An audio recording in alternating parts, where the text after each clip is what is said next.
समझ नहीं आ रहा अपने सैलरी इंक्रीमेंट का क्या करूं। बेटा इतना क्या सोच रहा है? अपने म्यूचुअल फंड्स के एसआईपी का टॉप अप करा ले। This is the right time. क्या? समझ में नहीं आया। बेटा इतना क्या सोच रहा है? अपने म्यूचुअल फंड्स का एसआईपी टॉपअप करा ले। This is the right time. अब समझा।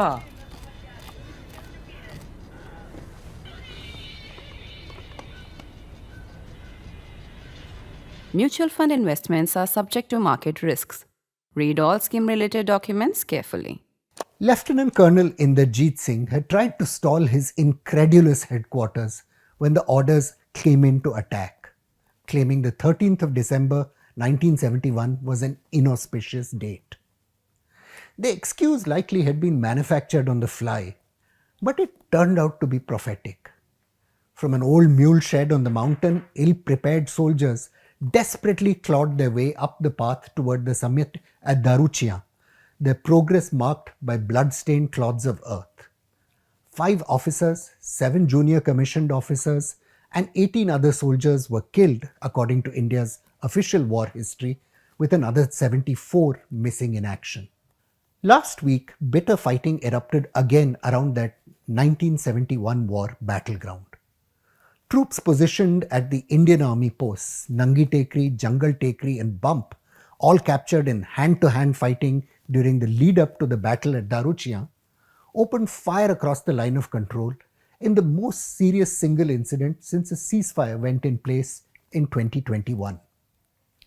There's still no clarity on exactly what happened. The Indian Army rolled back its early claim that there had been an intrusion across the line of control, but asserted that its troops had responded appropriately to a provocation. For its part, the Pakistan Army stated that it began a patrol on its side of the line, which was hit by the accidental explosion of an old landmine, killing Lance Naik Mohammad Nasir. The facts of what happened are less important than the consequences.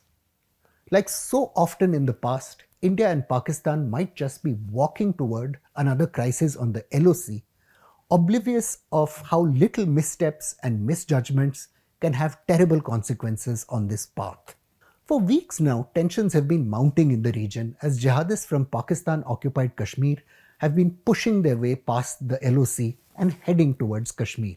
2 Indian soldiers were killed near Akhnur last month by an improvised explosive device believed to have been planted on their patrol route by a jihadist unit. Islamabad, for its part, has been alleging that the Indian Army has been planting IEDs targeting its soldiers and said 2 soldiers have been injured in gunfire separately. Even though violence in Kashmir has dipped, with killings last year falling to the lowest level seen since 2012, Islamabad's tone has been hardening. 3 wars have been fought for Kashmir, and if 10 more need to be fought, we will fight, declared Pakistan's Army Chief, General Asim Munir, at a Kashmir solidarity event in February. And last month, Indian diplomatic sources say, General Munir also told a closed-door session of Pakistan's Parliamentary Committee on National Security that India was responsible for fueling violence in Balochistan. Lessons on the need to maintain peace on the LOC were learned the hard way by both India and Pakistan under the shadow of their nuclear weapons. Following the 2 countries' nuclear weapons tests in 1998, then Army Chief General Parvez Musharraf went to war in Kargil. General Musharraf believed, rightly it turned out, that India would be deterred against a wider war by the risk of a nuclear war. Even though General Musharraf eventually ended up losing in Kargil, he continued to ratchet up the pain. From 1999, when the war ended, to 2003, India lost a staggering 2,125 security force personnel in jihadist attacks. That's 4 times the number of soldiers killed in Kargil. The Jaish-e-Mohammed attack on Parliament in 2001 convinced Prime Minister Atal Bihari Vajpayee that he couldn't let this go, that he needed to use coercive means to contain the threat.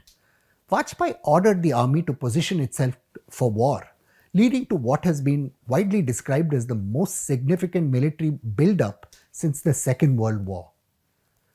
Then Then in 2003, Prime Minister Vajpayee seemed to suddenly reverse course, announcing New Delhi was unilaterally, I quote, opening the door for talks.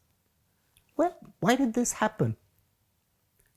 Even though experts have argued the 2001-2002 standoff failed to secure its aims because of Pakistan's nuclear deterrence, the Indian army after all didn't go to war, the story is a bit more complicated. India did appear to blink first by ending the standoff, but General Musharraf's advisors had also concluded that the crisis was bleeding Pakistan more than it was hurting New Delhi. Lieutenant General Moinuddin Haider, General Musharraf's interior minister, told the scholar George Perkovich that he had explained to his boss, "Mr. President, your economic plan will not work, people will not invest if you don't get rid of extremists." President Musharraf, albeit reluctantly, listened. The violence data from Kashmir shows. Fatalities fell year on year as the Inter-Services Intelligence Directorate quietly choked off jihadist clients like the Jaish and the Lashkar-e-Taiba. Unsigned notes which were revealed in 2009 showed that secret envoys working for Prime Minister Manmohan Singh and General Musharraf came close to a final status deal on Kashmir. The negotiations begun under Prime Minister Vajpayee by then RAW Chief CD Sahai and ISI Director Lieutenant General Ehsanul Haq envisaged the LOC being turned into a border. There would be a high degree of freedom of movement and political autonomy for both sides. The rise of General Parvez Ashfaq Kiani as Pakistan's new army chief in 2008 saw this process unravel. In 2008, the US was reported to have confronted the Pakistan army with evidence that the ISI was involved in a suicide attack on the Indian diplomatic mission in Kabul. Later that year came the carnage in Mumbai. Former Central Intelligence Agency Chief Michael Hayden has recorded he was confident the ISI was involved in the planning and execution of the Mumbai attacks, but he failed to compel it to act against the perpetrators. For all practical purposes, General Kiani had dismantled the peace process that had started in the wake of the 2001-2002 crisis. Violence in Kashmir started to grow again. The LOC grew increasingly volatile as the Pakistan army opened fire to facilitate infiltration by jihadists. The two armies became locked in a cycle of increasingly brutal raids and counterattacks, sometimes even leading to the beheading of each other's soldiers. The climax came with the killing of 17 Indian soldiers in Uri by the Lashkar-e-Taiba. That led Prime Minister Narendra Modi to order strikes across the line of control, an attack that was an effort to reimpose deterrence against Pakistan's use of terrorism, but without locking India into a big, expensive 2001-2002-like crisis. The damage caused by the strikes was pretty minimal, but New Delhi hoped to show Islamabad it was willing to go to war if terrorism continued to escalate. ISI commanders were coerced by the attacks into ending terrorist strikes outside Kashmir, but they stepped up violence within the state by using Fedayeen suicide attackers. This laid the foundation for 3 years of vicious terrorism and line of control clashes, culminating in India's bombing of a Jaish-e-Mohammed seminary across the line of control in Balakot. Following the 2019 crisis, both sides tried to pull back from the edge again. Like in 2003, the RNDW and the ISI prepared the ground for negotiations, with Major General Isfandyar Patodi and R. Kumar meeting in secret at a London hotel. Few details have emerged on where these negotiations went, but the ground was prepared for a ceasefire in 2021. Like General Musharraf, it seemed, General Qamar Javed Bajwa had concluded that a crisis with India offered no benefits to an economically devastated Pakistan and then could always escalate into a full-blown, unpredictable war. The most crucial problem, though, is the absence of a political constituency for India-Pakistan peace. As the scholar Christopher Clary has thoughtfully observed, political leaders remain wary of resuming talks. Modi and his cabinet have shown little interest in reopening dialogue. For his part, Prime Minister Shehbaz Sharif has waxed and waned, sometimes calling for talks, and on other, rejecting even limited reopening of trade with India, saying genocide is going on there and the Kashmiris have been denied their rights. Pakistani policymakers, for the most part, insist that any dialogue must include Kashmir, something New Delhi has repeatedly rejected. Events on the line of control last week, though, make clear that time isn't on the side of either country.